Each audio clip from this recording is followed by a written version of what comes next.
Good morning, everyone.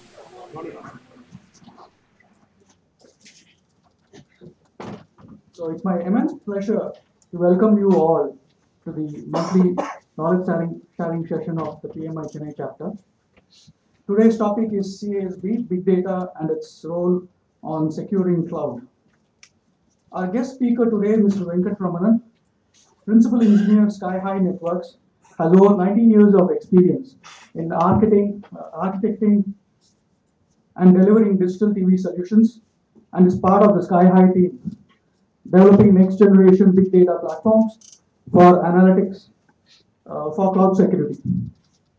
On behalf of PMI Chennai chapter, I would like to welcome you, sir, and thank you for being here. So I'd like to welcome you on stage. Thank you.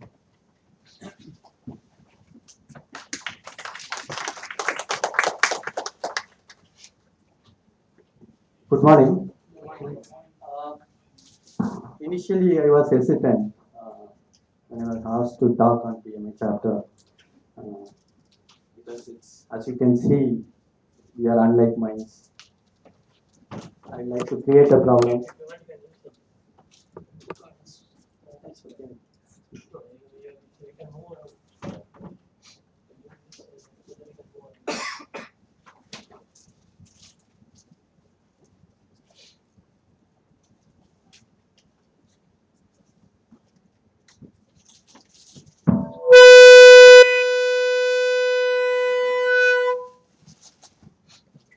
Hello.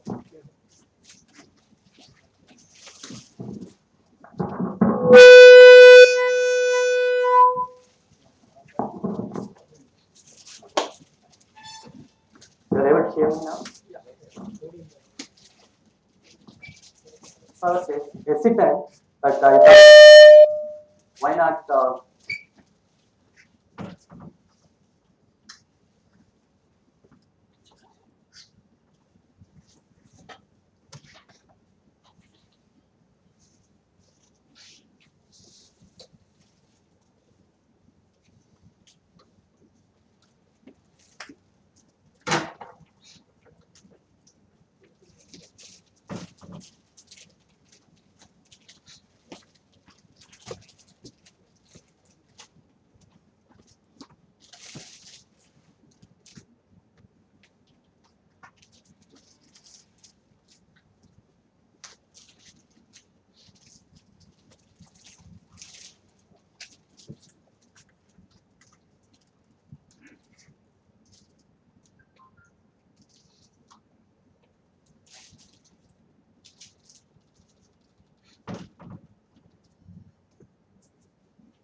The cursor goes there.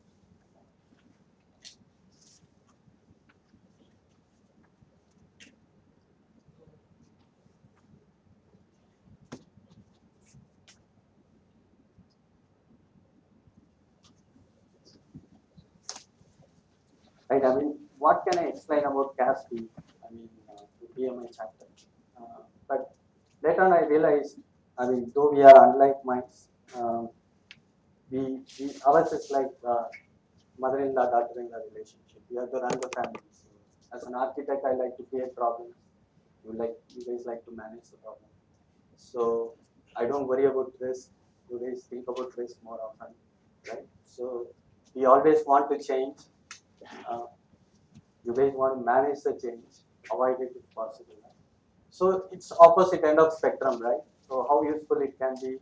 Um, so I thought, okay, why not take a chance and create awareness about CASP as well as have some sort of interesting discussion. So you will find it useful. I have not made it too technical. Um, Little bit more of an awareness section on CASP. Okay, please don't hesitate to ask me any questions in terms of what is CASP of the data. So I kind of divided these into three sections. Where the first section I'm going to talk about CASP, explain about what it is. I'm sure you're going to hear about this term in another 5-6 years. Okay. Then pause for some questions, and then how we solve some of the problems using big data. And then probably I also manage the team apart from creating the platform.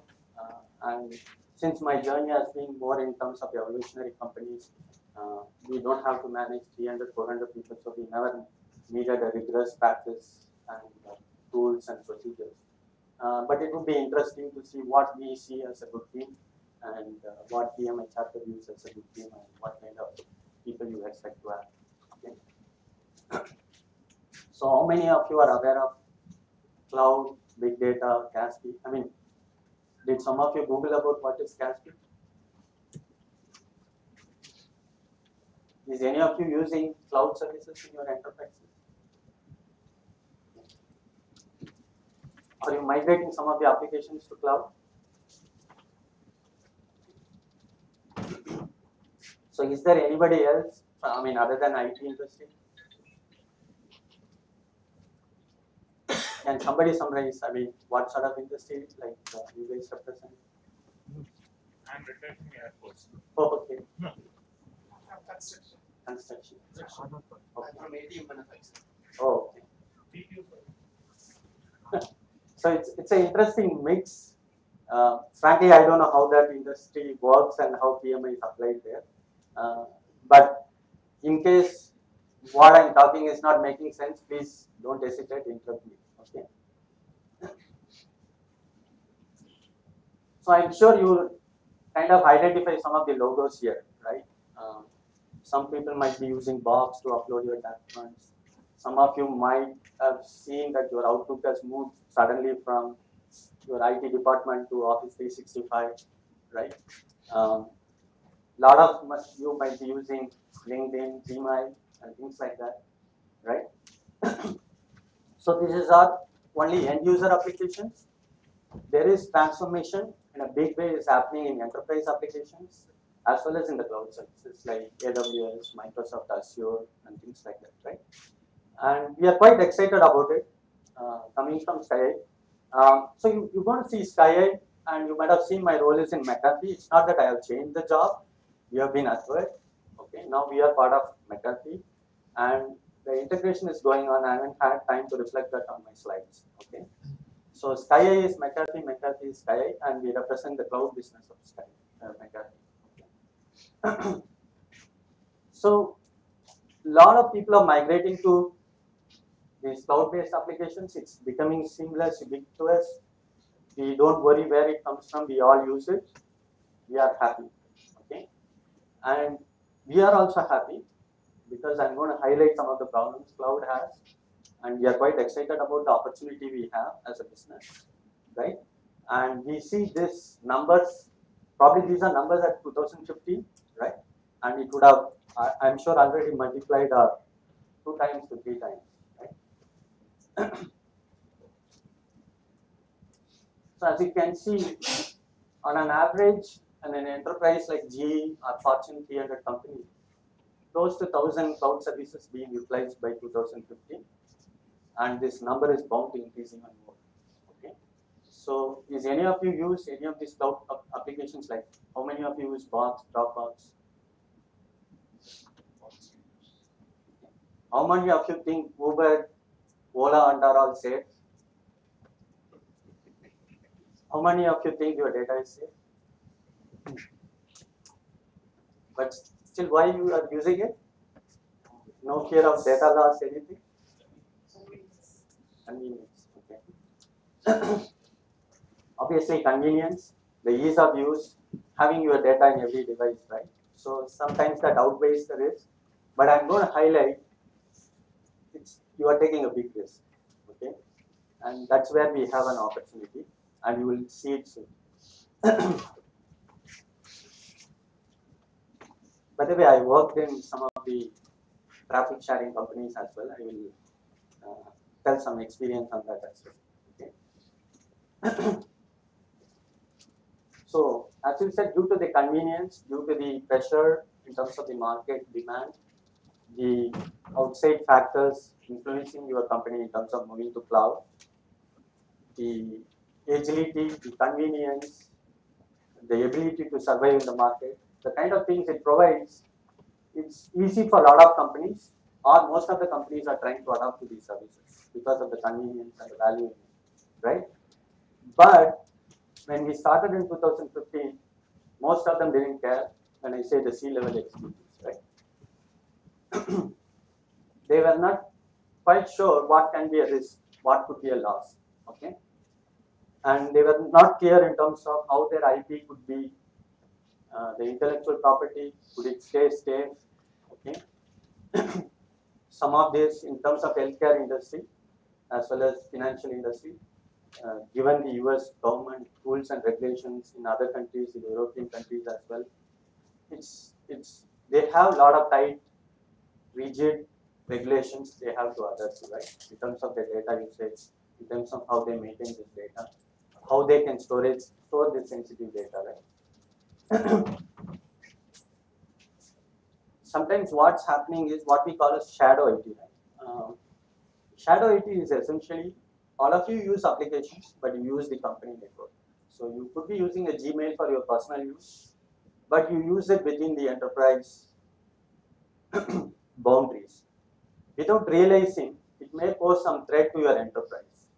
So a concerned IT manager typically could block it. Like if it's a CSK IPL match, you would be saying most of the employees would be visiting this 4 page anyway, so let me lock it in my proxy. And he's going to, so whenever you hit the site, you would say, this site you are not allowed to view, right? So the easiest way for them is to do that and block you from using all of these services. But at the same time, then you may fear that you are not part of the company. You have the fear of company taking some of your basic rights, right? So how do we balance that? That's where we again come in. So this is the statistics which is purely out of our system, right? So that's why we had a report in 2015 published. So almost there were 143 files which had the word password, okay, in one drive which is being stored. And we are talking about Fortune 300 enterprises, okay, some of the big names of the industry. Almost 17% of that document contains sensitive data, okay, and 87% of them have migrated to the cloud thanks to Satya Nadella, right? But it is posing a huge risk. So is Microsoft not saving you guys? Yes, it is. But to what extent? How? Only when you have lost the data, you may get to know.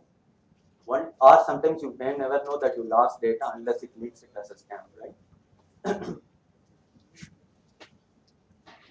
And this is the kind of conversation or the perspectives we used to see across business as well. Probably it's true in Indian context even now, right? So the top executive team wants to avoid the external threats. They are saying, when are we migrating to cloud? When are we having agility? When are we having this? Business unit leader says, we always want to improve. We want to reduce the team. We want to automate everything, move all our services to cloud. Whereas the IT leadership and security team is hugely worried because they are concerned they don't want to use the cloud when they have strict regulations to adhere to, right? So Facebook kind of thing happens, for what G's sensitive records or some other companies, right? What would happen? Hell will break loose, right? They are concerned about who is using this data, how this data is getting transferred. So there is a flux, and this probably is what delaying cloud adoption in most of the companies, right? So then there are strong rules and complaints to adhere to as well. And so how do they adhere to these kind of strict regulations when they have to use cloud services, which some cases are third-party services, and they don't have complete visibility on how this is being utilized. So CSA is basically Cloud Security Alliance. They work on the betterment of the cloud. They manage and they basically understand the industry in terms of its developments and improvements, right, and advancements. So they came up with a list of sections where cloud is posing big threats. Apart from the agility and the advantages it has, your account could be hacked without you knowing it, right? And that could be misused. So, for example, I don't want to name the taxi ride company. The CEO's account, which he used in Facebook, got leaked. Okay, and this account was used because he happened to use the same password, and all the services, the enterprise services, were accessed using the same password. Okay, so that's what we call as account hygiene, right? So when I was struggling in Delhi to book a cab which was near me, and we tried, and it always used to, let's say, 5 minutes or 10 minutes delay, and the driver was just noticing us because we both are standing there. I'm trying to book that cab, and he is looking at me, and he says, "Sir, it didn't happen, right?" I said, "Yes." "Sharma ji karega, okay?" I asked him, "Who is Sharma ji?" "No, no, 50 rupiya de do. Sharma ji karega." "Who is that Sharma ji?" "No, no, 50 rupiya plus this thing Sharma ji karega." Then he said, he called up Sharma ji. "Sharma ji, book kar do." What happened is immediately my number was mapped to that taxi number, and the trip started, and we could get onto the car, and I could have the same taxi experience. The bill came, and I kind of paid him plus 50 rupees, right? So how he managed to do that? That's essentially because some malicious insiders in the company, right? They probably exposed that platform, the credentials and things like that. So a Sharma ji sitting in Delhi can access it the same way a taxi driver is using it here or the customers who are using it here, right? And I mean, so what I'm telling is true stories, but it's not part of the just because I'm in security company. Right? I have worked in. We also had a section for money transferring during demonetization because everybody wanted to go digital payments because that's a big thing to do that time, right? So they would give out offers. For example, I don't want to name the companies, but if you do a transfer, you will get 25 rupees back, 30 rupees back, 40 rupees back. So people used to transfer, right? And what we have seen is, I mean, this is my pure personal experience working with the backend team.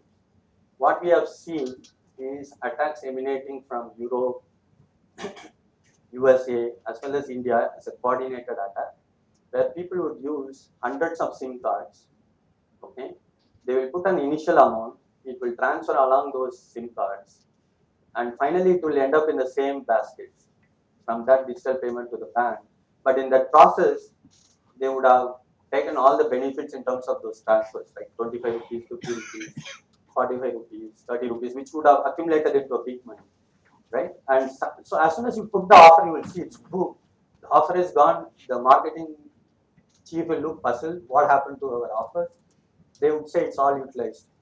Oh, people are so fast, right? That's what they used to think. So that again happens because of malicious insiders, right? And due to the pressure they have, sometimes they don't have the due diligence in terms of how to maintain this system. They don't understand it. They misconfigure it and they don't realize they have configured it, right? Sometimes the APIs which are being implemented by these startups, I mean, I can tell you they are not completely secure, right? So some of these companies is good. They have something called Sentinel team. So the Sentinel team used to hack these APIs, find loopholes, and inform the development team so that they can fix it. So that's where some of these attacks would happen via the insecure APIs. Okay.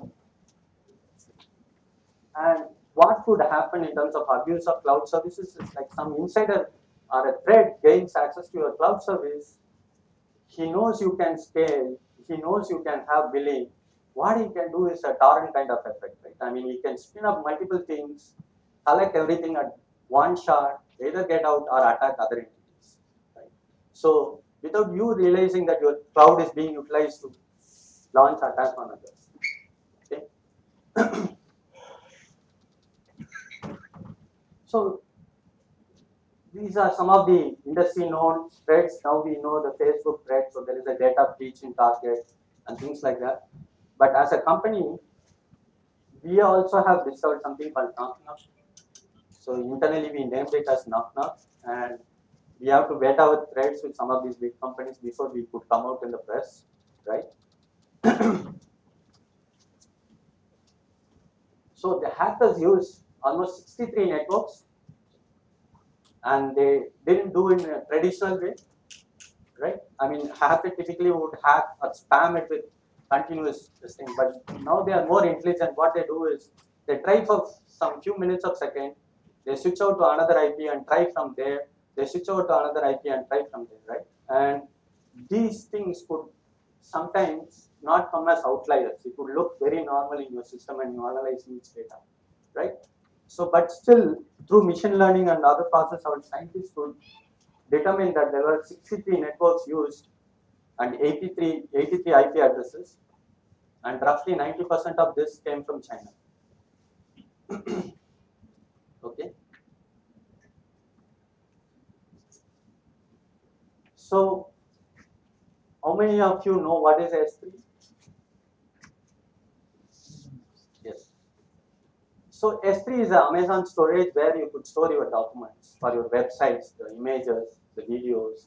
Then you can use CloudFront to distribute to all the locations so that your sites could load faster, right? So these are typically JavaScript, HTML files, some sort of what you need to make a website. So when these files were stored with improper access rights, what typically attackers could do is they could inject a viral thing into that particular JavaScript engine, right? So when it gets loaded, you would kind of invade that entire network, okay? And believe me and trust me, this has happened with some of the major newspaper journals, media companies where their sites were configured with improper policies. The S3 was not given proper access rights, so the middleman could get into that and kind of create an attack. So with that introduction, and some of it is really happened recently, and these are all facts, so you can check out after my presentation in terms of the news, right? So with that, I will introduce what is TIE. These are the problems is what we are trying to solve. So we are an intermediate broker. We are the antivirus of cloud, right? We align with the existing antivirus system, the security systems, but at the same time, we are an intermediary where between enterprises and the cloud services, we sit in between and we kind of monitor all the cloud services that are being used by the enterprise, and we specifically operate as this particular entity to solve this problem, right? So our business is bound to grow. We have more than 300 Fortune customers are already there, and we are bound to grow. That's why I think McAfee is kind of invested on us. Okay. We also have few competitors, but we are the leaders in this space, and as per the Gartner's survey as well, right? And now we are part of McAfee. So we basically split our product line into two. What we call as shadow IT is some of the applications a user, the enterprise is not providing. The users could do like the Gmail or a media site or a YouTube site or any of this, which is not related to the enterprise, right? Like they could have their own ADP payroll system, they could have their work docs, they could have their own drive account and all those things. Whereas shadow is focused on the services you could use within the enterprise domains, right? So we basically, due to our exposure to so many enterprises, we maintain a registry system or a central exchange, and we assess each of these services in terms of their security parameters, and we kind of grade them, saying they are secure, they are insecure, they have these sort of threats with specific things. So we continuously monitor all these cloud services and we maintain their exchange. So when the data which is accessed in an enterprise flows through our secure system, we basically deduct any inconsistent policies in terms of those services and the way they are accessed, and we use machine learning and deep learning to identify anomalies. Okay. So we also standardize and consolidate these services in a category, like basically Box, Hubbox, for example, is a document management system, SharePoint is a management system, right? So we enable you to use all these cloud services safely within the enterprise without blocking you. Because of our risk score and other systems, your IT department can confidently now allow, disallow some things depending on those scores, right? And they can enforce a consistent policy so that data loss prevention is not happening. So the malicious insider, for example, takes from the enterprise Dropbox account and tries to load a sensitive information, let's say, into the competitor's account. Our system is capable enough to detect that and prevent that from happening. Okay. For that, we integrate with data loss prevention system which are there in the enterprise, or we have our own data loss prevention system. Okay. Then we operate in a completely different spectrum, what we call as sanction IT. These are services we typically classify as what the enterprise or the company uses. For example, it could be your payroll, which is there in the cloud. It could be your document system like SharePoint or Mail or any of those. Or it could be your infrastructure as a service, but that's a separate product category. Here, mainly it is about your Salesforce systems, your CRM systems, your box services, your office services. So the enterprise has approved you to use it. They have integrated with your own identity management, but they have strong compliance in terms of monitoring these services, protecting these services, and tight, I mean, keeping strict vigilant on the services in terms of how they're being used, right? So we basically generate audit trail for all actions, so that can for compliance. Okay, we detect and prevent any threats in terms of these services. We also audit the usage of these services.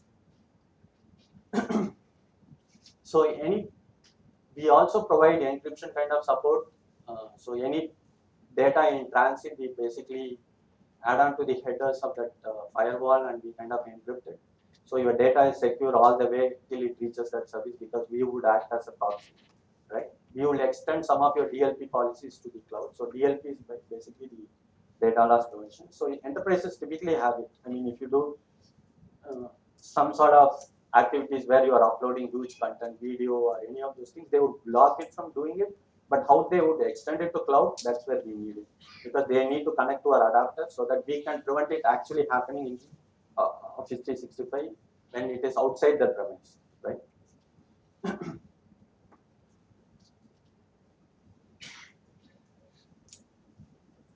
So when we say shadow IT, as I said, we basically put in a premise device, then we'll connect it with our cloud connector in the cloud, and we basically analyze all the traffic which is going into that network. Okay. So shadow, as I said, is for an enterprise to keep an enterprise safe when you are using the other services. So we can't determine something which happens outside the enterprise network, but at least we will be able to do within the network, right?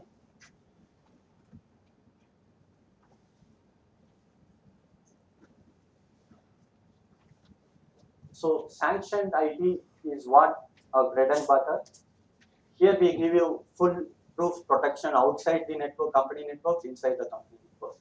So using the credentials of the system, we act as a reverse proxy, either as an API connector or as a reverse proxy, right? So we have API access to each of these services. We are in partnership with them. So if an enterprise account is configured with the right privileges, we can completely monitor what happens to enterprise in regard to that particular service.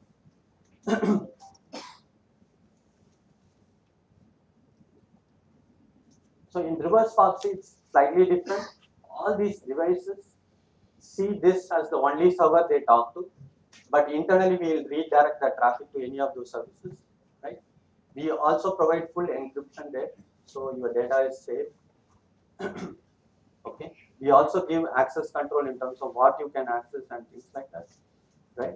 So essentially, we protect all your cloud access in terms of your enterprise archives applications.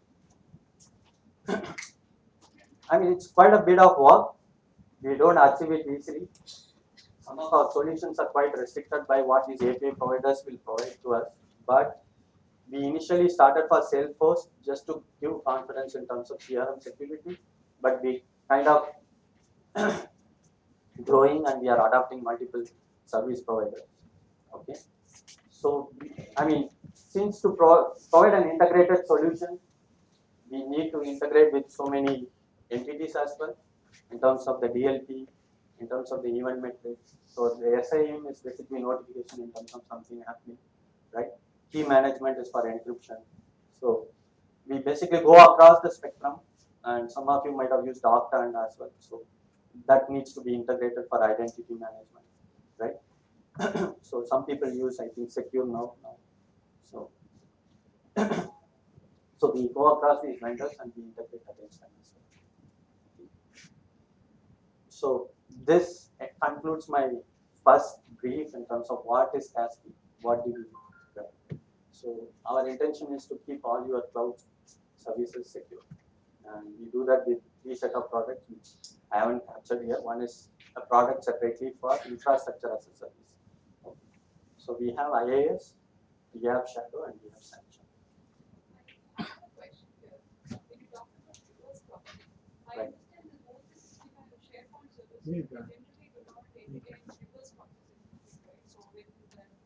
Inside out calls to 365 or SharePoint, it's from the client. Yeah, it is from the client, but for the client, it is not for the server.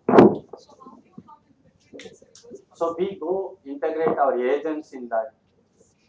We go integrate our agents in the enterprise level as one layer, and then we capture them.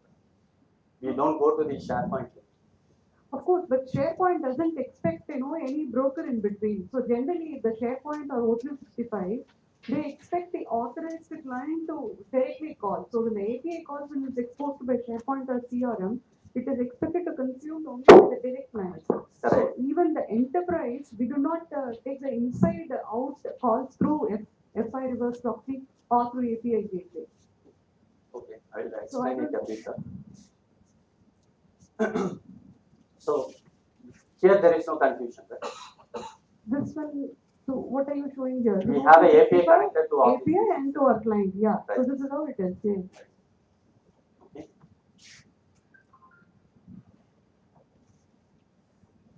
So in reverse proxy, right, you keep it only for Salesforce, right? We don't give it for Outlook. Right? So we have both sort of integrations. Agreed, but the reverse proxy actually masks your internal client IP, right? It will mask my internal client IP. Correct, Yes, for sure, right? correct. So, but that's where we have Salesforce here, not Office 365. So your solution will it work for CRM and SharePoint? It will work in the API connector view.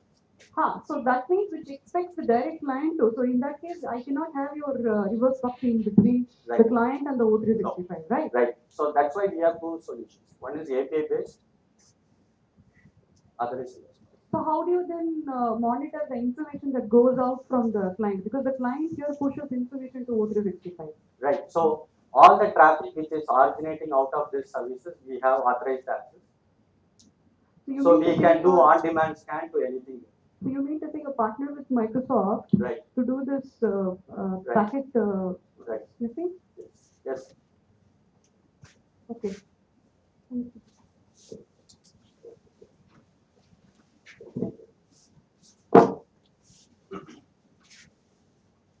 Yes. So that also is a challenge, right? I think somewhere you will see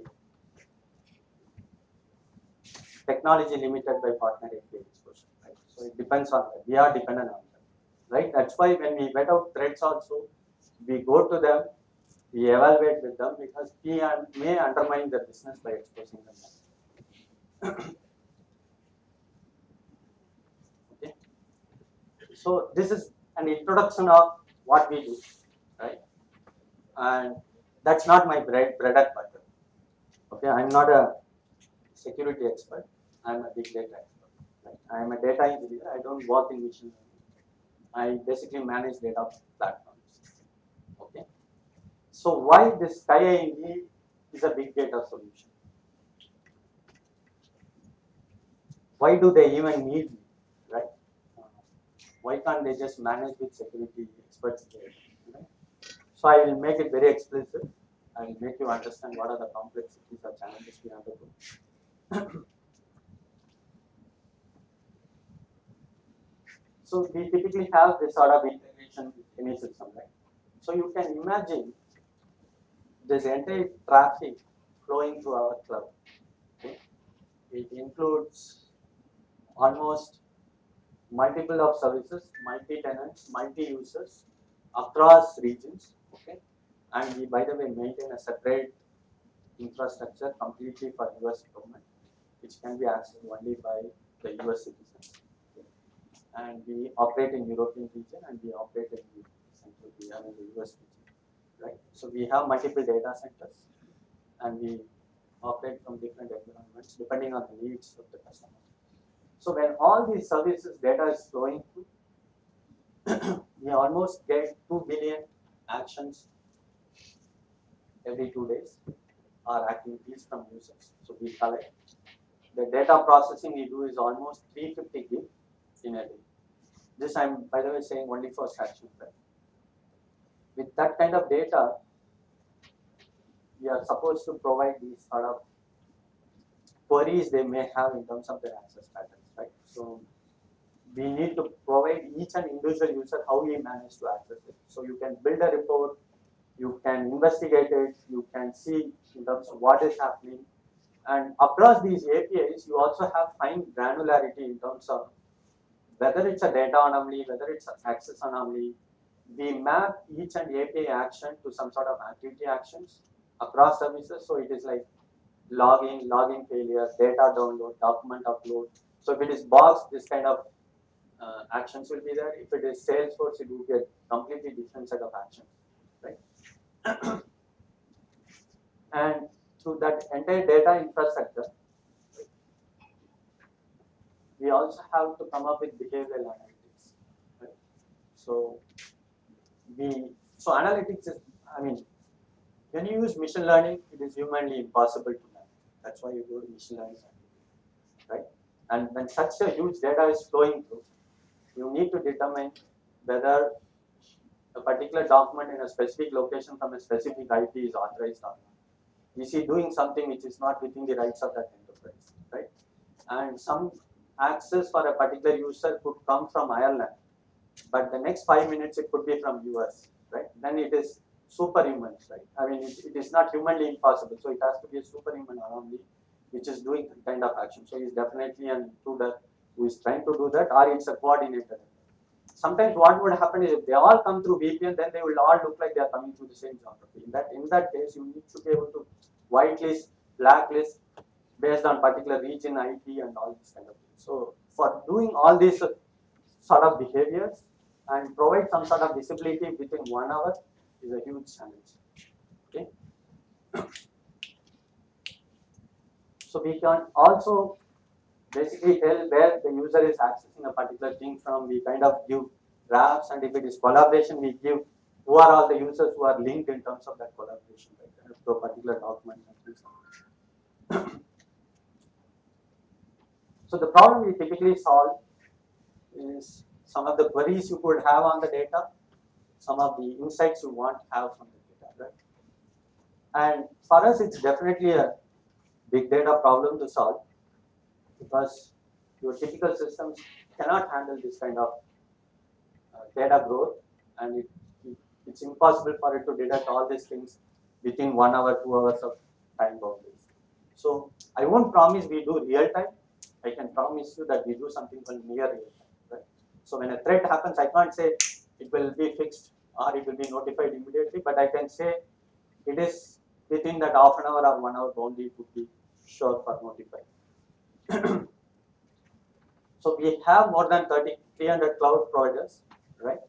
So we collect almost 300 gig. I am sure this would have grown even more. I haven't looked at that stat, right? So we typically had all the characteristics of big data, which is like we had the volume, we have a lot of data coming, and we also had the variety, right? Because a service now is completely different from box, and box is completely different from Salesforce.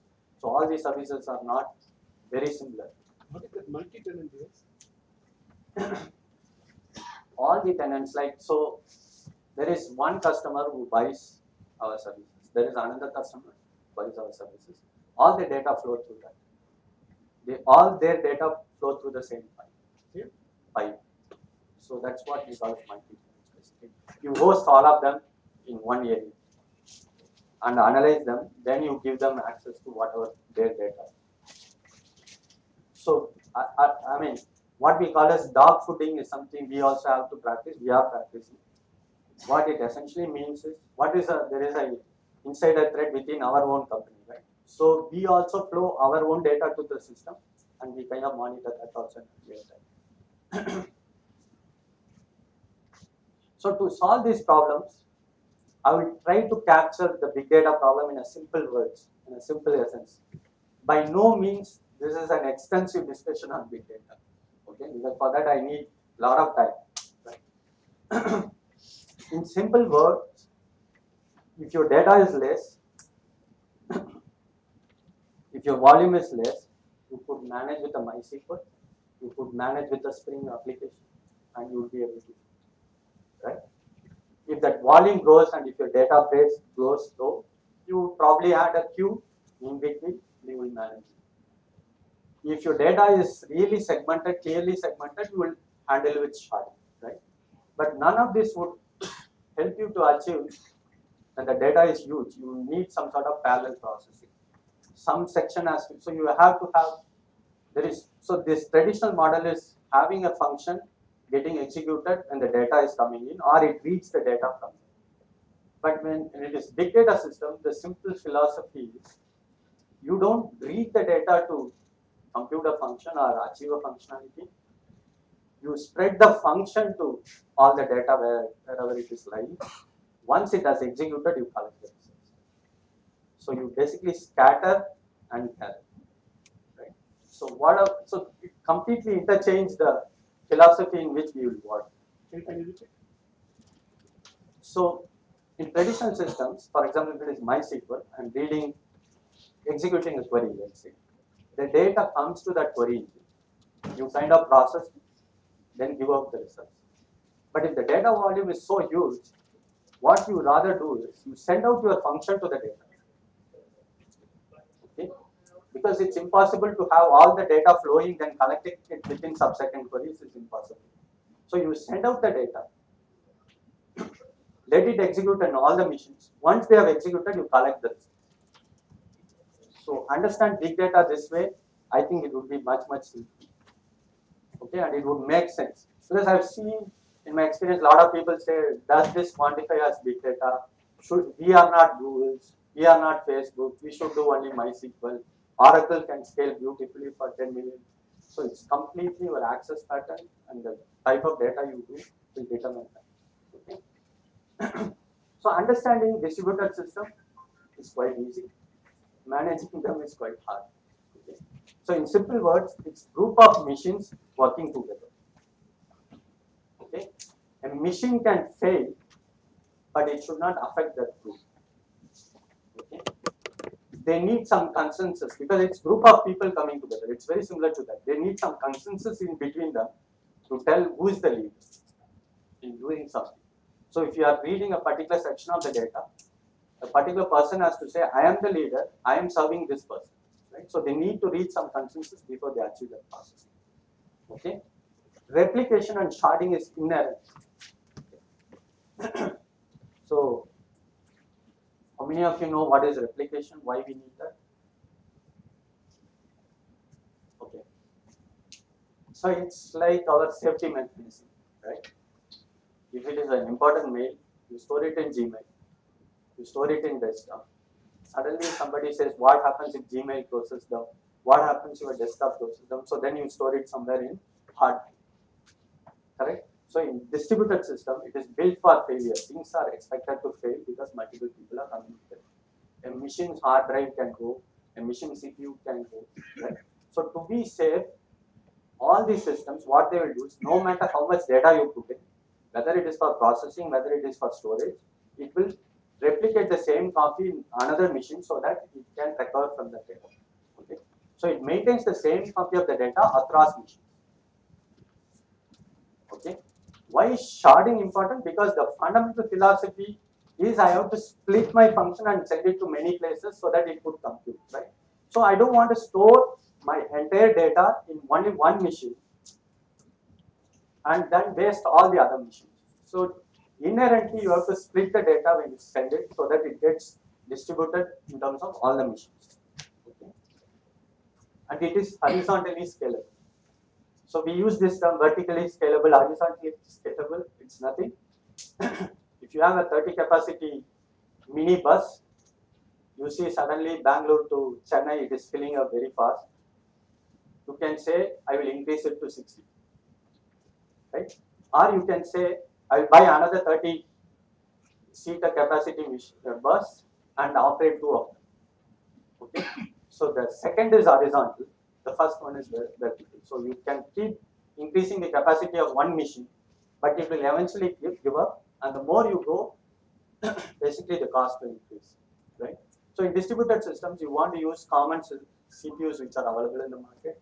So you always build it for horizontal scalability so that you can add multiple machines and they can join this group without any issues. Okay. So if you are talking about distributed file systems, so this is in essence big data technologies which are available. Okay.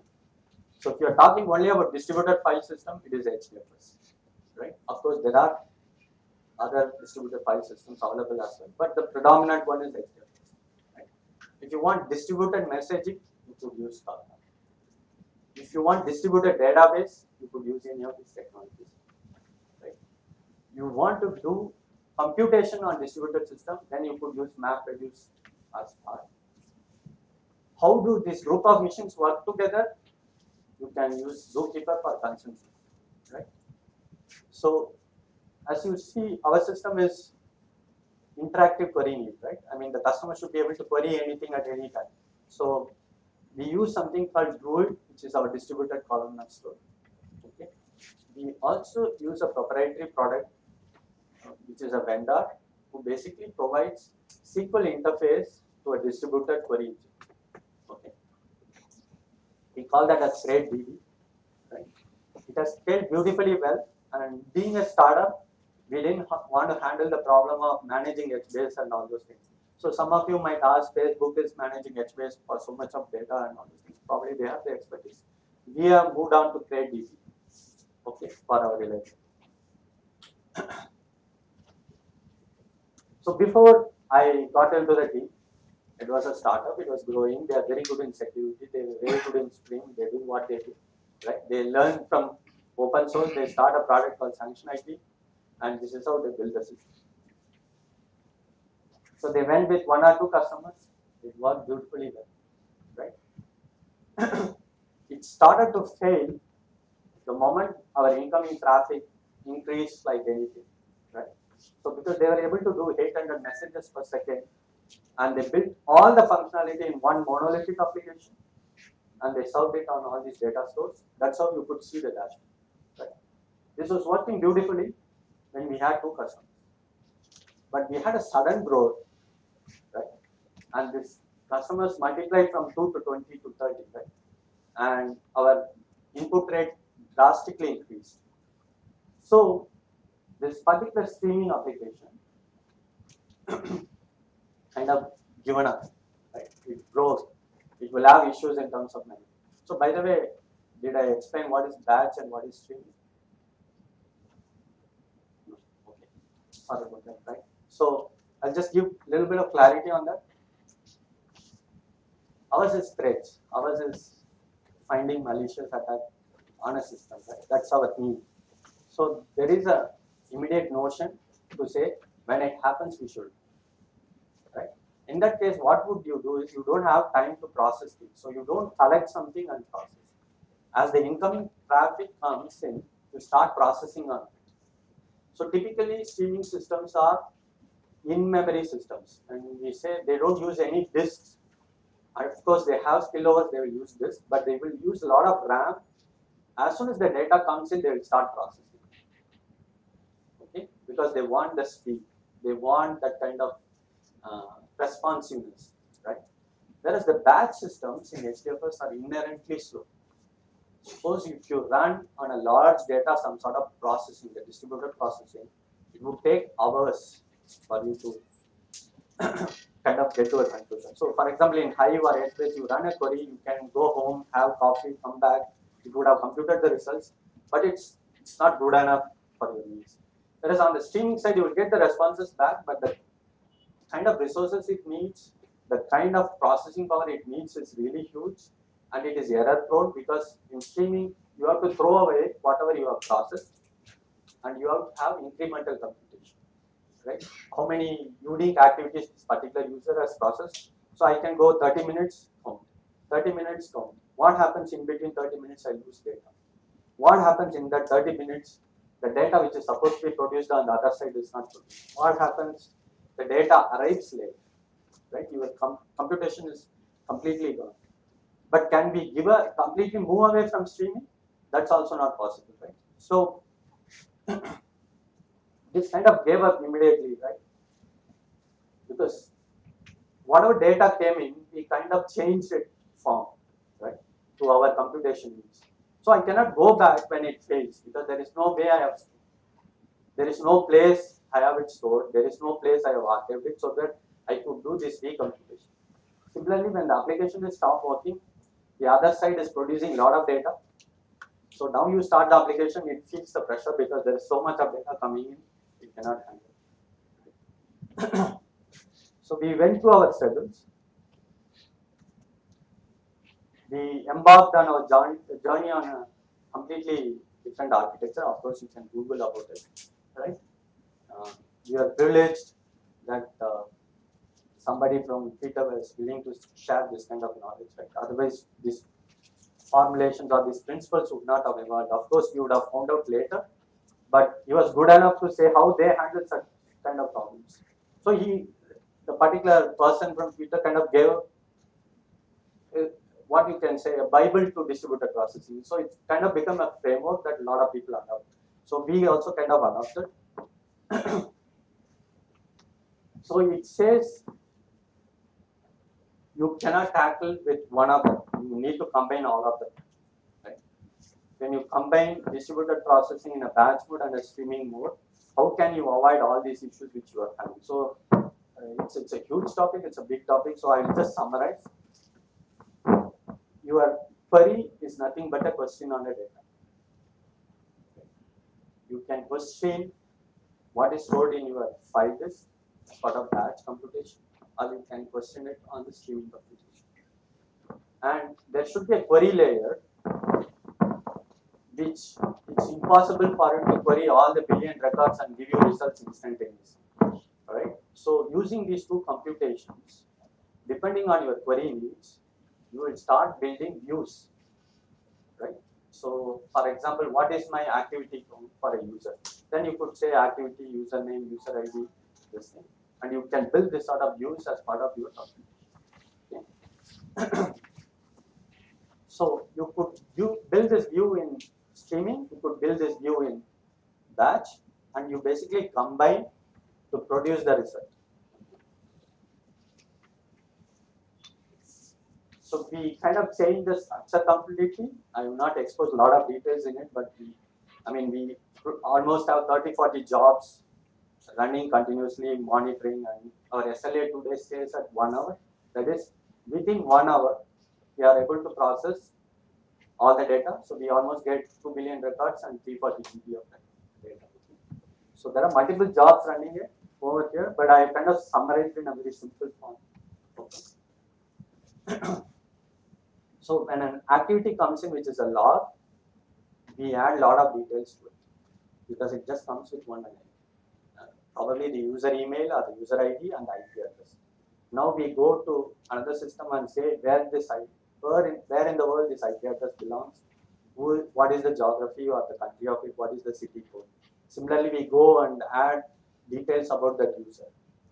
We also add details whether this IP can be trusted, whether it is originating from a company, how it is related to tenant and all this. So we call this as the enrichment, right?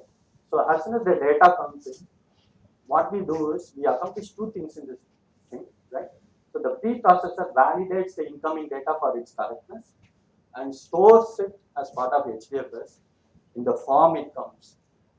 So the original data is preserved along with what we do is something called schema. So what is this data which is stored? We also write the schema as part of the data so that it can be read anytime, right? This is typically people use frameworks like Avro and all those things. So you basically store the data along with the schema.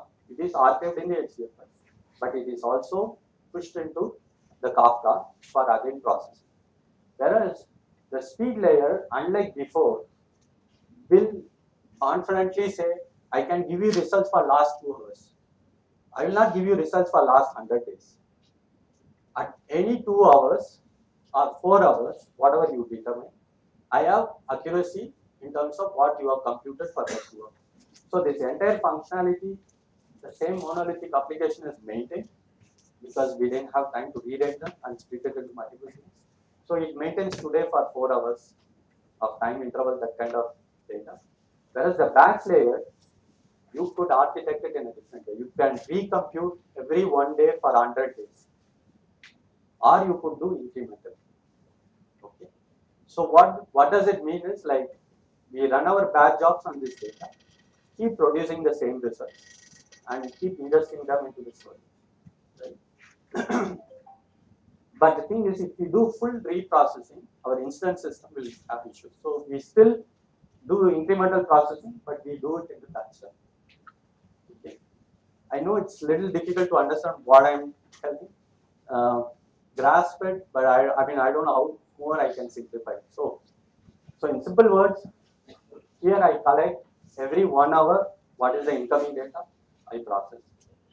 Then that 24 hours I combine for daily processing. That 30 days of daily processing I combine for monthly processing. Right? So you go from daily, weekly, monthly granularity through batch processing, whereas in the stream you maintain only hourly granularity.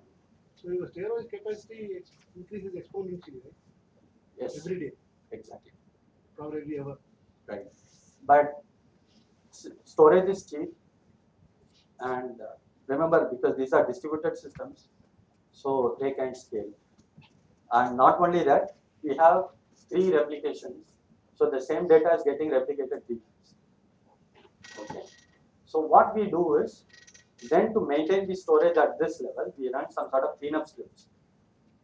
So last 10 days, it will start cleaning up from the system, because our contract is to maintain this data only for 100 days. So we clean up the rest of it. So we call that as retention policy. But the advantage you have with prior processing is, suppose one of my developer made a mistake, and he says, I have deployed some wrong code which is computing things wrongly, right? Compared to earlier architecture, here I can go to that particular date and I can run another job which will reprocess it. Okay? So you basically combine some sort of inaccuracy with accurate system, but eventually it will catch up. So are you storing this data in a database? It is stored in HDFS in immutable form. That is, whatever came in is there always. We never alter that structure because it helps us to reprocess. But whatever we process again gets stored in all these systems. These are again distributed. Right? So trait is like a database engine, so you have an update, everything. So you can say the normalized form is stored here. The non-normalized form is stored. What is HDFS? Hadoop file system. Are you using the AWS technology for firewalls? Are you using AWS technology? I will come back to that in our challenges. So you process the enriched data, or you process the original data? Enriched data. Enriched. Because the original data is not useful, but it helps us to reprocess it. So how to put it, right? In SQL, you will normalize it, and anybody can query it in any form. You don't have that luxury here, right? So what we do is we store the data, but if the product team says, now in the dashboard this kind of requirement is there, then we'll create a job to compute that. So after a while, they will start using that result of that job. So we'll keep running these jobs for the kind of questions they may have. Okay. If that questions become a permanent thing, they go into the product, and then we have to run the pipeline. So the way we distinguish this in our world is ad hoc query needs, real job needs, the system needs. So for ad hoc query for data science, again we have to run these jobs, but they will not be a part of our main computation pipeline.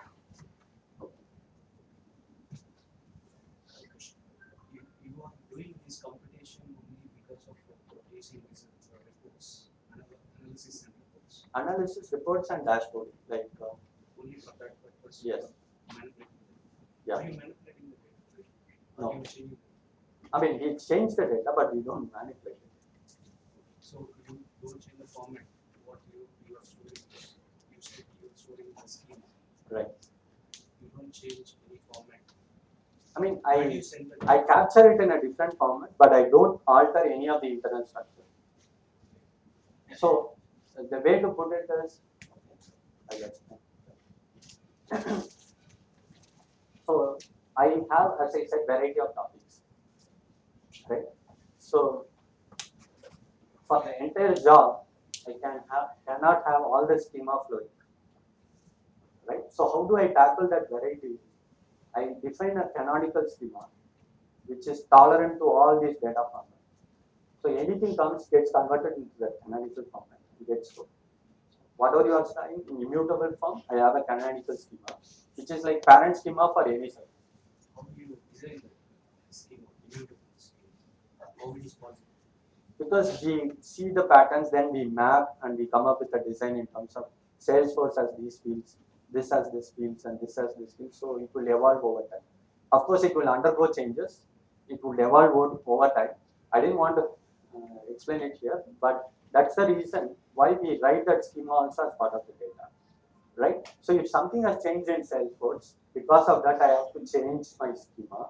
What I will do is I have something called schema registry. In a schema registry, we will register with a particular ID each of these schemas, right? Since the schema is stored along with the data, whether in Kafka or in HDFS, I'm always able to decode whatever form it came or whatever form it was adapted, it was stored. So if the form changes, the incoming data will again get a new schema, but they will be stored in that format. So because the data is tagged with that ID in the message queue, I know it belongs to this schema. Where are you doing encryption? The encryption happens before the data comes. It's on the other side. So you will decrypt. No, I will not decrypt because a data engineer should not see the credit card details, right?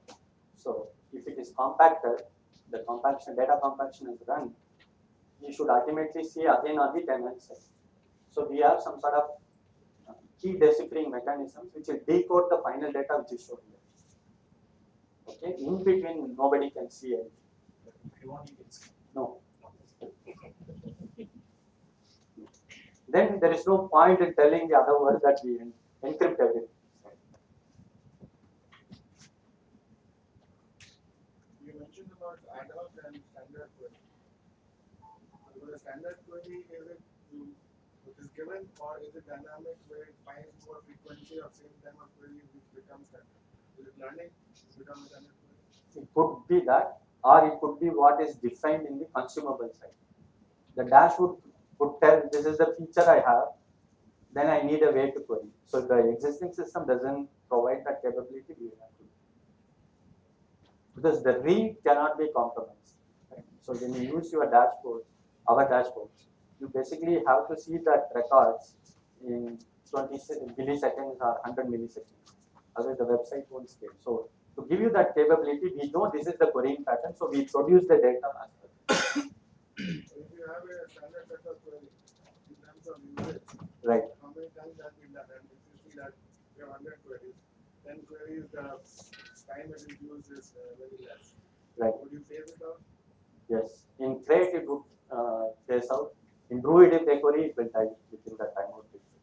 That's when they will hit up on issues and say, hey, whatever format you have stored is not suitable for us. Can you come up with another topic where you would store these things? Then we will do that. So it becomes another data source, or it could be a sub-view within that particular data source. But data scientists will have this kind of ad hoc queries because for them to do their machine learning, the models and things like that. So we basically export and import this data to a science cluster. So we give them a separate cluster and they use some other technologies. I know there is something called Impala, Hive and kind of things, but they are slow, but it's good enough for them. They can do ad hoc querying, it's just that it will take 2 hours. If you compare this with the in-memory system like SAP, Right. which is in-memory computing, so there everything is, we don't have this, whole thing is sitting on top of it and it's very. Right. So you are right, you could use in memory, but I mean, you could solve that problem in a different way with Druid. So for us, Druid helps, so we have not gone to the another level. But That is very expensive. that's very expensive. That's the trade-off. Yeah, whatever you need, Yes. remember you put it over there, rest you can put it. Exactly. So I mean, Spark also supports this in some extent. People use something called, I forgot that term. There are so many technologies. There is a Chinese equivalent in-memory thing which is extensively used by the Chinese search company and Alibaba, right? So I think it's not accumulated, something else, right? So what they do is they construct an in-memory grid and you can store there as key value. So that way also you could do it. India is not making any make in India kind of thing, right? No. Can you have that question and answers later? Right. Let him finish the session and then we will take that question and answers. No, I'm done. Just I want to see that because some answers may come up in the subsequent slides. No, I'm done. That's what I just wanted. I'm done. Since it's PMI chapter, I also wanted to tell in terms of how does our team look like. We have rigorous procedures, but to be a successful data team, I think you need multitude of talents. So how many of you are familiar with fault lines and things like that? Fault lines in a team? Okay. So, so we have a spectrum like the old guys to the young guys. Okay. Some is a generalist. When we say generalist, who can do anything, right? You ask him to code in Python, he will code. You ask him to code in Java, he will not say I'm a Java guy. But you also need the specialist sometimes. Right? So there will be a data guy who is specialized in certain technology like Hive, MapReduce. There is a certain guy who is specialized only in machine learning, right? And then also you need some sort of guys because the amount of data we expose is huge. It's not your simple REST service. Right? So though we use Spring and all those things, we have to become cloud native. So that's another technology like 12-factor apps and things like that are there. So we need some guy who can build these APIs faster. At the same time, our team has to be smart, right? So ours is typically a 10-member team with multitude of skills and different age levels. So in my experience, I think that's how you should build a data team, because you have somebody who is curious enough to explore the particular thing, somebody who is mature enough to focus on only one thing, right? You need that spectrum of broad skills. Okay? Very often we make mistakes, right? And you don't punish them for that. Because if you punish them hard for those mistakes, your psychological safety in the team is disturbed. I mean, this is management term. Google about it.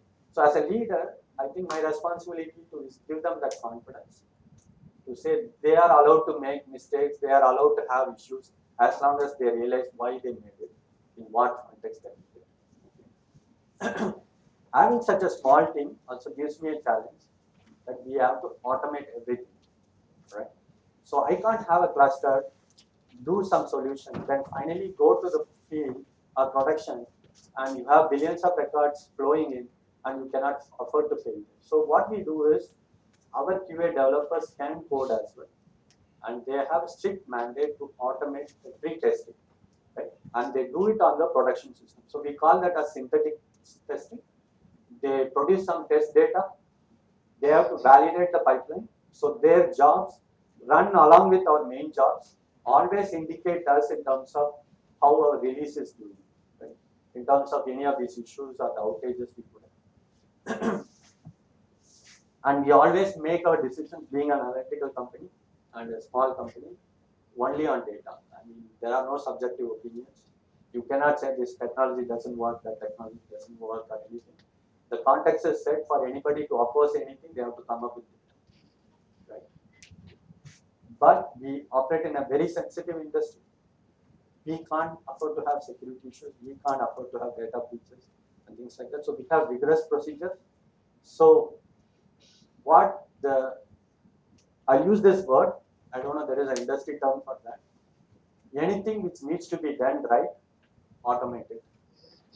Don't allow any human to get it. What do I mean by that? If a build needs to be deployed, it needs to go via only the continuous build procedure. If a code needs to be committed, it cannot escape the code review procedure, right? And make it extremely hard in your environment to have bad habits. What do I mean by bad habits? If somebody wants to deploy something in production without our knowledge, make it extremely hard for them. He needs to get some permission there, here, there, right? So do the good things, automate them, make the bad things extremely difficult in your environment. Think about it. I don't know what is the term to use for it, but this is something I really practice because then it avoids a lot of conflicts and challenges. So we have to innovate because our ecosystem, as you said, is keep changing. We have multiple technologies coming in. So I never allow them to eat the elephant fully. I give them a specific portion and say you can change it here before you bring in a big change. Right? So I am not averse to change. We are very welcoming to such change, but we allow them to do it only in a small space before we validate it and it can be scaled. So for somebody says freight is expensive, we should use something else. Something else. Did you guys check this? So in our environment, it's very dynamic. The Spark, for example, has gone through multiple evolutions. Kafka has gone multiple evolutions, and it's very difficult to keep pace with those changing versions and things like that. What was there in Kafka 0.9? What is there in Kafka 0.1? Now I remember somebody, I think she asked EMR kind of things we use, right? So this is the biggest challenge we have, right? Our SRE teams and systems need some sort of improvement. This is one of the pain points we have.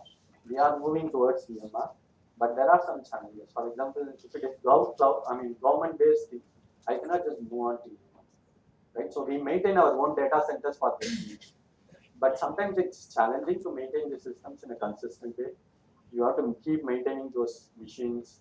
You should ensure none of them fail and all those kind of things. But at the same time, on the other side, we want agility. So we are thinking of moving to EMR, but at present, we use everything in our own data. So when you talk about data, data has classifications. Like the enterprise has a policy like confidential data, strictly confidential, and official data. So how do you ensure your SLA meets with the enterprise classification policy? So could you elaborate on that? Because data classification, you are talking more in terms of metadata management. No, see, when you say data analysis, you said not in the you do analysis of the data that goes out of the our enterprise boundary, and which give us information that what kind of information is some look for some keywords. So in such case, the data, when it's talk about data, it's a mixture of information. Some is official information, some is strictly confidential. So as per the enterprise policy, the enterprise is the official only or let us say the confidential and strictly confidential data is not allowed to go beyond the boundary. Okay. Right? So we don't share that with anybody. So, right. So when we store our documents in SharePoint, CRM or CRM or SharePoint, so we have a strict SLAs with Microsoft. Right. Right. So we enter into such kind of an agreement. Right. That's with the company CEO and the Microsoft. So when we bring in third-party companies like you, who act as a reverse proxy in between, so we ask you to inspect our data and give us the intelligence, right? So what is your commitment as a data analyst? Right. I will answer that in two parts. The fact I'm not exposed to it clearly tells you that, I was telling you, like US cloud, we have our own separate data centers. I don't have access to any of those. How they do it, I don't know. But if you go to our site, so I'm completely forgetting the metadata management part. Okay. Specifically to your question, I think you have all the A to Z, all sort of alphabets in terms of certifications, and we undergo rigorous auditing procedures as far as I know. But how they do it, who does that, I don't know. Okay, because I don't have access to any of this. I have only the bastion or the entry level access where I can take data in, data out, deployment. I don't have any clue on that because it's managed from the US. In terms of environments, for your research and development, you said QA team does testing directly in production. So for your research and development, you have different sandbox. Yeah, we have something called QA stable, QA run, performance test, okay, and developer environment, right? This is something I liked in my taxi companies where I could spin up things in the entire structure the way I want. This is something I don't think we do it right in Sky, but this is again my personal opinion. So in Sky, I think everything is integrated fully. So from the dashboards to everything is integrated. Yes, of course we do. But the problem I always found with that such environments is that you never gonna have the traffic the requirements of real life. Right? They can never replicate that. So it can be there for your initial validation, but I still insist, I mean, as a team, we still insist, we believe we need some sort of automation and validation always happening in the production system. Okay, so we do have these environments, but we do validate in production. That doesn't pose any threat in terms of data because you're directly accessing the production. Something goes wrong. No, we get onboarded as a separate tenant. So to the outside world, we are another entity who are getting onboarded. So it happens through formal procedures, but we use that particular tenant to validate that. Okay, just to rephrase this question, how do you ensure that the stream data which comes in, okay, it may have like certain attributes on the data, like for example, usernames, which you don't want your development team to see because it's production data ultimately, it's for the client. So there are certain information which you don't want your test team to have access to. So what kind of steps do you take to ensure that there is anonymity? Yeah, so this is done separately from a team called proxy. I mean, I don't manage it, but just to illustrate your point, the moment I receive the data here, either it is encrypted or non-encrypted. If it is non-encrypted, the customer himself has not opted for that option. But otherwise, it is encrypted for sensitivity. So that provision would have happened. The data, when it is getting published from there only, it will travel as encrypted. Yeah, I understand the travel part and the encryption and the decryption. I'm talking about decrypted data because when you deal with production data, once it's decrypted, you have access to, like, say, I can never see decrypted data. No, after your system to process it, it has to be decrypted, right? No. Okay. Because, like, for example, username will be encoded in some name. As long as there is an intermediate system to understand that encrypted fashion, that's all we do. Okay. So it's the final visual thing will decrypt. So it is just seen as a single data. This So restriction, sorry. this restriction, what you're saying, like you are not able to see the data. Is it self-imposed or it's a system-imposed, or who's the intermediary coming in between? Like, I mean, It is the guys who onboard data to our system in terms of the partnership or the business agreements they have with the particular entity. So the guys who, so we are a processing engine. So they say, hey, I have this customer. His data is going to come for you as encrypted because he wants it. but if you want to see, is there a provision like, I mean, you can. I have to raise a ticket, ask a dashboard particular entity, for example. Because you brought this one was malicious intruders. Right. So they can't see it. I mean, unless they raise a ticket, they undergo a CCB procedure. So that's why I said we are a startup, but we have rigorous practices. So even for me to access production data, they can't. So if there is a need for me to investigate a bug, they will give me a sample. Okay. Right. So I cannot just do SSH. Okay, now I am seeing this production. No, you cannot enter. But you also mentioned about storing in canonical form data. But that I assume is certain. Yeah, it is again protected. I mean, I cannot enter into the system because we are approved. Okay. So, though I am the lead today, I can't deploy applications in the production. And if it is Go Cloud, I don't even have access. They will tell what is the symptom they are seeing that they have pre-calculated. So there is one authorized person. To him we say, this is the release cycle, this is the ticket, he is the authorized person who can deploy these things. So for everything we undergo something called change CCB board. So though I manage the team, I have never seen the data. I mean, in QAT yes, but not the first. But then how do you prove it to the customer? Like the end result will be what they want. So if there are customer ticket, see this is the identified issue, then we'll get some sample of data. Then so it goes through a process of interaction with the particular team. The SRE team is getting the data out in some portion to see what this is in case we are not able to solve. That's why it's challenging. That's why we have to automate, because we have multiple tenants. The producers can make all sort of issues, all sort of things. So we do have some sort of intelligence here, right? I mean, if I see a tenant is producing data more than its permissible rate, we drop it. We raise alerts. Okay. If a producer is not adhering to a format, we raise alerts. So there are a lot of things which I have not drawn here, where we say blacklisted tenant, whitelisted tenant, invalid buckets, a lot of things. So we also provide some sort of automation and monitoring of it. Unfortunately, I can't show all of them, but I have a lot of systems to measure. I mean, at any point in time, now I can know what is the success rate of my jobs, what is the SLA, what is my queue backup, who are the tenants who are getting dropped, and all this.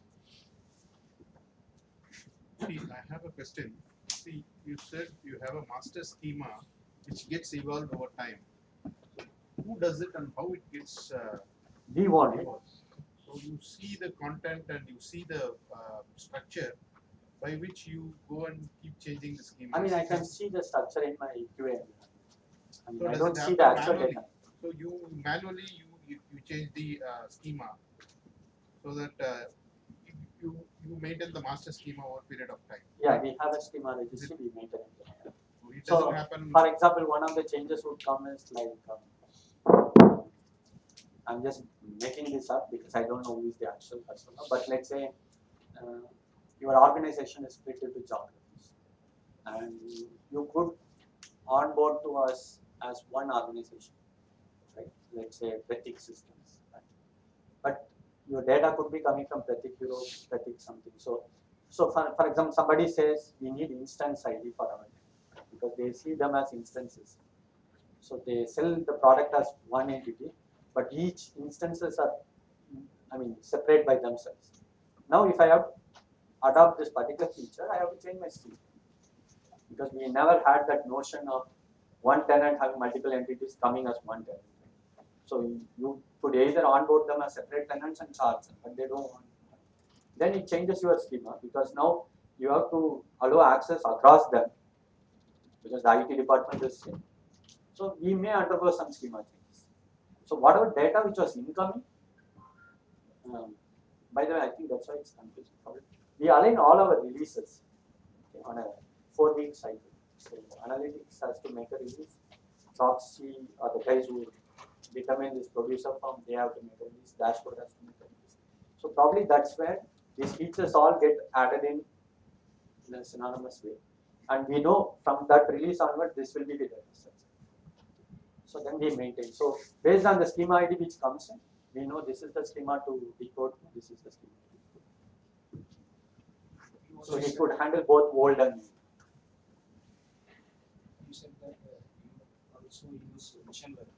Right. How do you use machine learning? I'm not a data scientist. They basically deploy some algorithm. I mean, they give it as a package. They deploy it as some algorithm. So what this algorithm will determine is, we give them the set of activities, and they will produce some sort of counters. We will say this particular activity from this user happened so much time interval and all this. Now these algorithms are intelligent enough to say this is the outlier. It could map this data coming in from different systems because you could have used mobile outside and say these two activities matched, and you could be able to determine that this behavior is outlier. So I'm going to tag this as anomalous activity. Then there will be a rule engine which will determine because these anomalous activities from machine learning could be false positives. So a machine learning guy would explain it much better. But basically you can say it's like a human determining whether this particular activity is correct or not. Right? It could be your data anomalies. I mean, I'm uploading or downloading something beyond my limits. I'm accessing something from different places. Now it will combine all these false positives, and the threat system will determine whether it is really a threat. For that, it would have some sort of rule engines to say this happened within this interval. So over the time, that rule engine will keep evolving. Today we use rule engine. I don't know more details on that, but I think we'll move to deep learning as well. So then you don't need rules. The system will learn over time. So to determine the threat, you're using the data science automation. Which one? Big data you are using. So what is data science? What is machine learning? in your understanding? To classify or to understand the They are pattern of- same fields. So what they will do is first they will use an evaluation procedure to model their algorithm. Once the algorithm models, it becomes a component technology. They will deploy it. They will keep improving. So the data science will just use that to validate. But once they say this is the behavior and the engine can be deployed, they will deploy it and they will keep improving this engine to this, what you say, constant updates, where they will again, run it through multiple algorithms, change things, change thresholds. They call it as baseline thresholds and all. So they will say, for this tenant, these are the thresholds. Given these thresholds, this is the behavior. So a tenant, before he is onboarded, his past activities are taken. It is fed to the system. It learns. Based on that, it will set the thresholds on the real system. So it's not a separate field, it's a combination. I maintain data systems. I don't have exposure on that, but I have some fundamental understanding where they use some sort of algorithm. So if you feed the set of activities, the algorithm is intelligent enough to say it's an outlier. It is a different one from the rest of them. And you combine multiple outliers and you learn over the time that it forms a trend. That's where it becomes a rule engine. But I think they are working towards it because rules is also not scalable. Right? So they are working towards it. But right now I don't know. Anywhere rules can be scaled to any rules. Any rules based on these anomalies, you could say, for example, box for this tenant, any tenant download, if this exceeds this threshold within half an hour 5 times, you could categorize it as.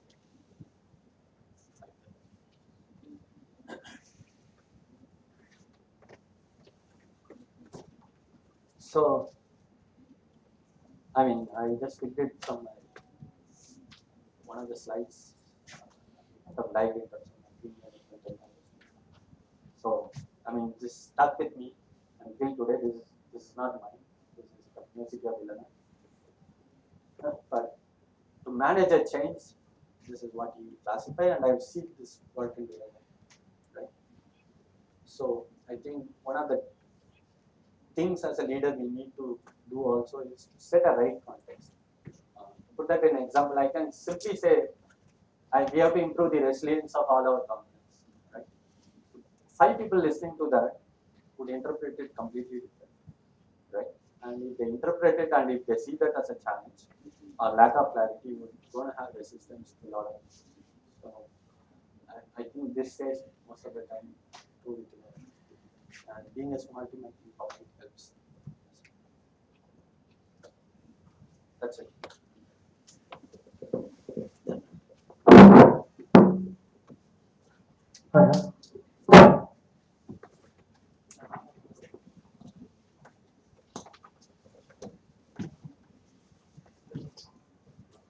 Thank you, Mr. Venkataraman. It was a great speech. I have a question.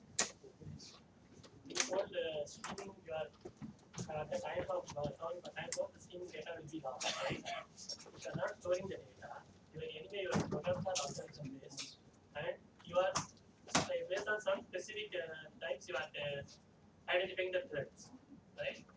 If something is not identified in those algorithms, but the data is lost, maybe you will be not able to identify. I have the same data stored in my file system. Okay. It's completely. So what was distant streaming will be? Yeah, that's what. You are right. So we process the 100% in the match. Just a minute, sir. I'd like to invite upon the stage Arun Kumar, our VP Quality, to honor our guest.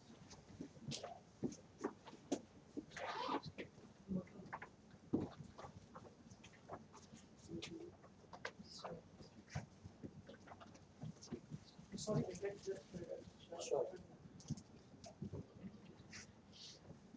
sorry. So at least it was useful and you are able to relate what is capital. So you remember this so much. Yeah.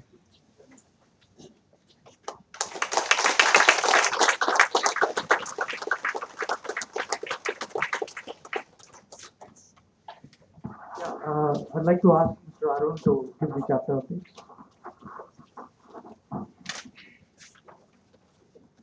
Before giving the chapter update, can we have the newcomer for the session and also the PMP passed out or ACP passed out people on the stage to introduce yourself?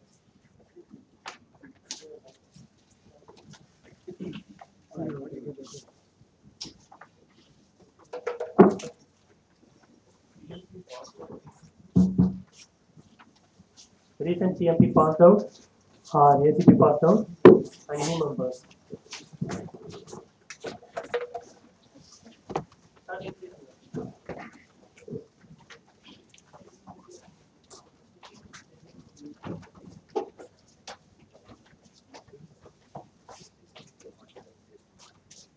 Because others will please be available for chapter updates.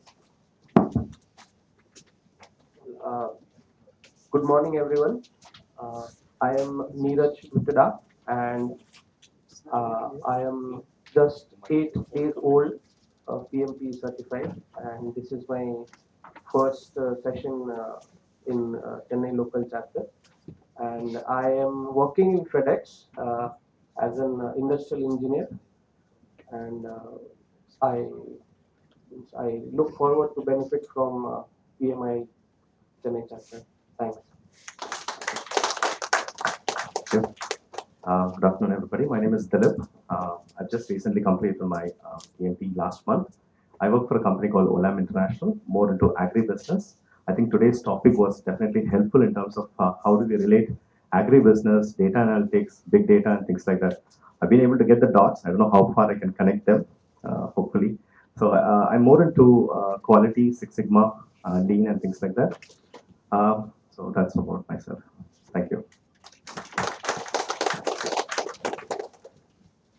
Hello, my name is Suresh Kumar. I work in Tata Consultancy Services. I've been working with TCS for quite a long time, and I'm a testing specialist in airline domain. So this is my first session today. So it helped me to correlate the big data, what is big data, and what is machine learning. And I'm machine learning enthusiast and also like deep learning. So this session is very useful for me. Yeah, thank you. Good afternoon. Myself, Ramakrishnan. I work for Oracle Financial Services. So I'm into Flextube Consulting. So kind of quarterbacking what Oracle has. So recently I joined PMI Chennai chapter. Hardly 20 days. So I look for, I'm a basically PMP ACP holder. So I look for more from Chennai chapter. Thank you. Hello, good afternoon all. I am Sanjeevi Jayaraman. During the month of March, I have completed PMP.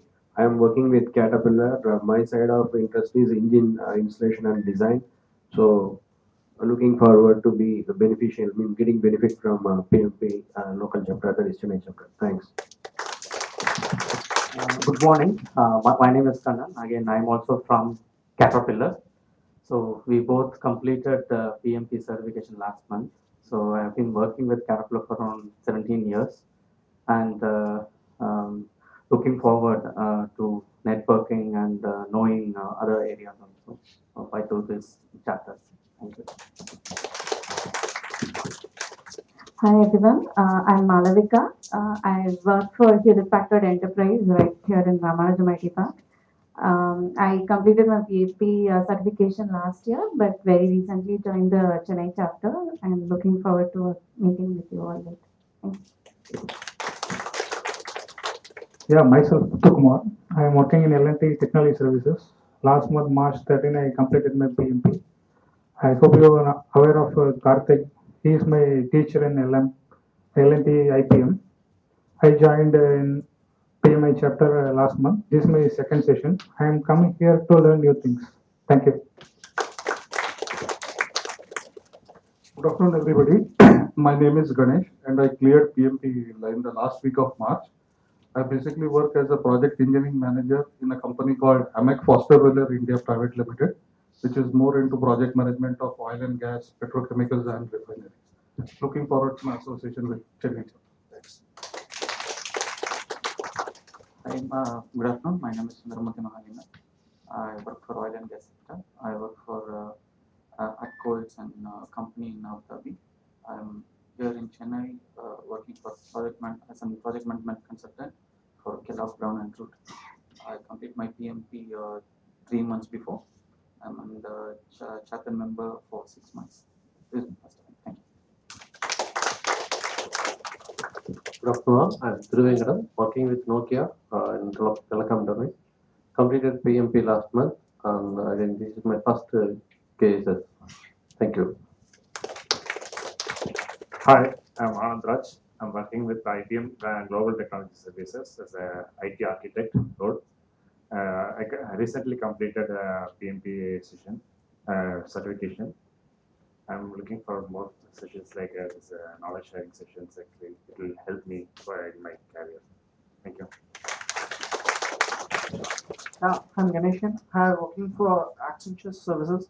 I had completed my PMP certification in March last week. I'm service management specialist. Hello, I'm Pradeep David. Completed my PMP last month, and I'm working as a project engineering manager for Viztech Heavy Engineering. I'm into EPC power plant division. Thank you. Hi, I'm Arjuman. I work with Tech Innovators IT Solutions. I passed my PMP last year and I hope to continue my certification, and that's one reason I'm on to PMP. And not just that, I hope to benefit from the knowledge sharing sessions and also network with like-minded and unlike-minded people in the PMI chapter Chennai. Thank you.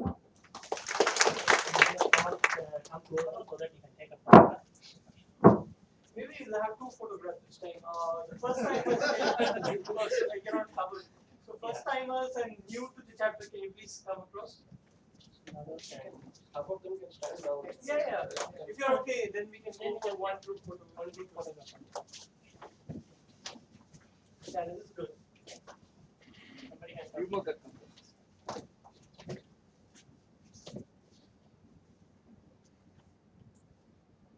Thank you.